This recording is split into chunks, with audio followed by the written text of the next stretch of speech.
नमस्कार, मी ज्ञानेश्वर मोरे स्वागत करतो तुमचं एमसी न्यूज मध्ये. काही दिवसाआधी बजेट सादर झालं. त्या बजेटमध्ये असं सांगण्यात आलं की आम्ही भारतात डिजिटल करन्सी आणणार आहोत.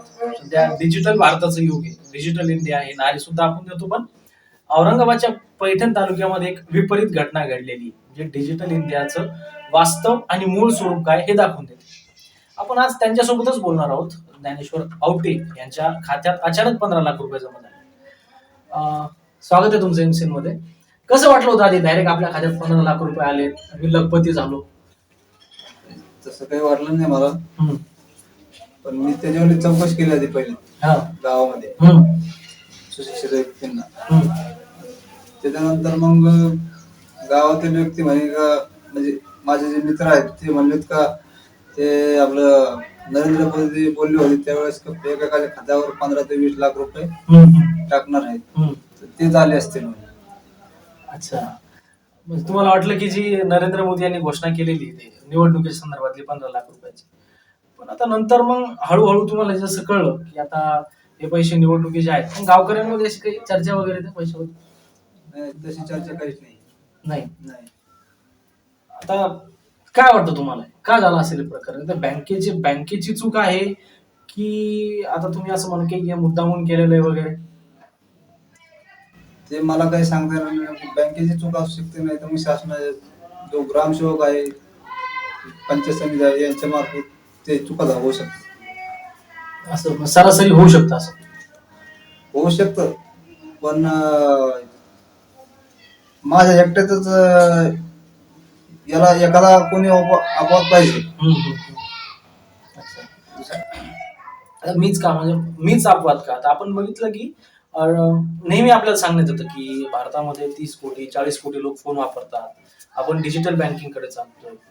पण त्या शेतकऱ्याला, सर्वसामान्य नागरिकाला ते डिजिटल बँकिंग आहे ते सर्व इंग्लिशमध्ये आहे, याची जाण आहे का? असं वाटतं का तुम्हाला कधी कधी की आता हे पूर्ण इंग्लिशमध्ये, याचा सुद्धा तोटा तुम्हाला झाला? याचा पण तोटा झाला. इंग्लिश मध्ये मेसेज असल्यामुळे मला काही समजलं नाही मेसेज. त्यानंतर मग मी गावात आल्यानंतर चौकशी केली त्याच्यावर. ते जर मला आधी समजलं इंग्लिश मध्ये मेसेज जर नसता आला तर मी हे केलं असतं. आणि ती चूक जी आहे तर माझ्या एकट्याच खात्याला कशी चूक आली, म्हणजे बाकीच्या एवढ्या महाराष्ट्रामध्ये ग्रामपंचायत आहेत तर त्याच्यामध्ये अजून कोणी आपत पाहिजे ना. बरोबर. त्याचं म्हणणं तांत्रिक अडचण. तांत्रिक अडचण मला एकालाच नाही होऊ शकत. तांत्रिक अडचण त्याला कोणी आपत पाहिजे ना कोणतरी. बरोबर. आता हा डिजिटल इंडिया आहे, समजा नवीन भारत जो घडतोय, तर हा भारत तुमच्यासाठी आहे का? असं वाटतं का की समजा हे जे डिजिटल झालं, डिजिटल बँकिंग, आता तुम्हाला तुमचे शेतातले खतं सुद्धा ऑनलाईन येणार काही दिवसांनी. आता तुम्हाला जे शेतात गोष्टी लागतात त्या सुद्धा ऑनलाईन येणार, तुमची बँक ऑनलाईन झाली म्हणजे, तर हे तुम्हाला मान्य आहे का? हे परवडण्यासारखं आहे सर्वसामान्य शेतकऱ्याला? सर्वसामान्य शेतकऱ्याला तर नाही परवडत.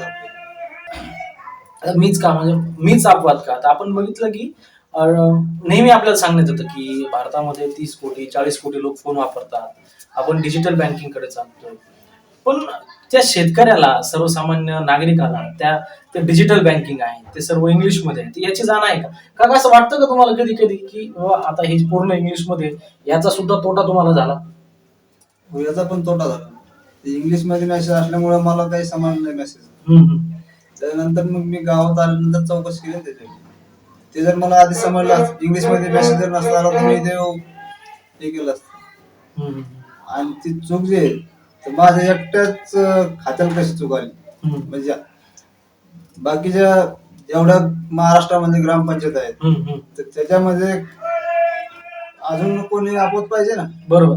त्याचं म्हणणं तांत्रिक अडचण. तांत्रिक अडचण मला एकालाच नाही होऊ शकत. तांत्रिक अडचण त्याला कोणी आपत पाहिजे ना कोणतरी. बरोबर. आता हा डिजिटल इंडिया आहे, समजा नवीन भारत जो घडतोय, तर हा भारत तुमच्यासाठी आहे का? असं वाटतं का की समजा हे जे डिजिटल झालं, डिजिटल बँकिंग, आता तुम्हाला तुमचे शेतातले खतं सुद्धा ऑनलाईन येणार काही दिवसांनी. आता तुम्हाला जे शेतात गोष्टी लागतात त्या सुद्धा ऑनलाईन येणार, तुमची बँक ऑनलाईन झाली म्हणजे, तर हे तुम्हाला मान्य आहे का? हे परवडण्यासारखं आहे सर्वसामान्य शेतकऱ्याला? सर्वसामान्य शेतकऱ्याला तर नाही परवडत. नाही, मुळीच नाही. का बरं? या अशा काही अडचणी येऊ शकतात त्याला. कधी नेटचा प्रॉब्लेम येतो, हम्म. कधी कशाचा प्रॉब्लेम येऊ शकतो. त्याच्यामुळे ते शेतकऱ्याला तर परवडण्यासारखं नाही. बर, आता काय आहे? समजा आता तुमच्याकडे समजा बँकेच्या नोटीस पण येत आहेत हो की पैसे परत करा वगैरे वगैरे. आता जी राहिलेली रक्कम आहे ती घेतातच आहे, पण नंतर तुम्ही आता जे जी रक्कम बँकेतून काढली ती तो सुद्धा जमा करा असे सुद्धा त्यांना मेसेज येतात. तर आता तुमच्या काय अपेक्षा आहे? बँकेकडून, शासनाकडून?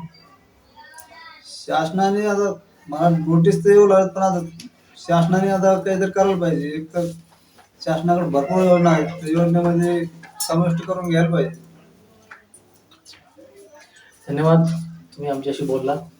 खूप खूप आभार. आम्हाला अपेक्षा आहे की तुमची जी शासनाकडून मागणी आहे, छोटी मागणी आहे, आणि ती एक ब्लंडर आहे, ती एक तांत्रिक चूक आहे, ती तुमच्या मुळावर उठायला नको. अशी जी तुमची साधक बाधक अपेक्षा आहे ती पूर्ण होईल. आपण बघितलं तर त्यांचं म्हणणं आहे की मी अडाणी आहे, मी अल्पभूधारक शेतकरी आहे, माझ्याकडे जमीन सुद्धा कमी आहे, तर मी गेल्या अनेक दिवसापासून बँकेचे व्यवहार करतो, पण माझे जे बँकेचे व्यवहार होते ते दुसऱ्यावर अवलंबून होते. म्हणजे माझे गावातले जे सुशिक्षित नागरिक असतील त्यांच्यावर, माझ्या मुलावर.